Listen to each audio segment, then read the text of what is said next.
இயேசுவே உன் அன்பு பெரிது, இயேசுவே உன் பாசம் பெரிது, இயேசுவே உன் அன்பு பெரிது, இயேசுவே உன் பாசம் பெரிது.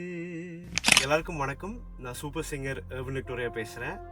இன்னைக்கு நம்மளுடைய புனித அந்தோனியார் ஆலயம் சித்தலப்பாக்கம் சென்னை சார்பாக ஒரு அருமையான தவக்கால பாடல் ஒன்று ரெக்கார்ட் பண்ணியிருக்கோம். என் ஆயனே அப்படிங்கிற யூடியூப் சேனலில் ரிலீஸ் ஆக போகுது. ஸோ கண்டிப்பாக இந்த பாடலை கேளுங்க. கடவுளுடைய ஆசீர்வாதம் நம்ம எல்லாருக்கூடையும் எப்பவும் இருக்கட்டும். நன்றி.